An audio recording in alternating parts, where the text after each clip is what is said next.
gudoomiyaha golaha shacabka Soomaaliya Maxamed Mursal Sheekh Cabdiraxmaan ayaa shaaciyay waqtiga rasmiga ah ee uu furmayo kala fadhiga lixaad ee golaha shacabka kadib markii uu soo saaray warqad uu markaa ku shaacinayo arrinkan. warqadda ka soo baxday xafiiska gudoomiyaha golaha shacabka Mudane Mursal Sheekh Cabdiraxmaan ayaa xildhibaanada waxa uu ku wargeliyay in kala fadhiga uu furmayo 9 bishan Oktoobar oo ku beegan maalinta Arbacada. xildhibaanada dalka ka maqan ayaa markaa lagu wargeliyay in kama dambaysta 7 bishan ay ku soo laabtaan dalka si ay markaa uga qayb galaan furitaanka kala fadhiga lixaad. si kastaba kol hore ay ahayd markii gudoomiyaha golaha shacabka Mudane Maxamed Mursal Sheekh Cabdiraxmaan uu warqad wargelin ah oo markaa lagu soo xirayay kala fadhiga shanaad ee golaha shacabka uu diray dhammaan xildhibaanada golaha shacabka, taas oo markaa warqadaas uu ku sheegay in si rasmi ah loo soo xiray kala fadhiga shanaad ee golaha shacabka, isagoo xilligaas sheegay in kala fadhiga lixaad uu furmi doono 27 Sebtembar balse ma uusan furmin. ha yeeshee maanta ayay ka soo baxday warqad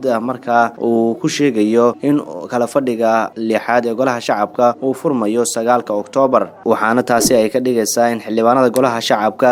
muddo ku dhawaad 2 bil iyo 10 cisho in markaasi ay ku marnaayeen fasax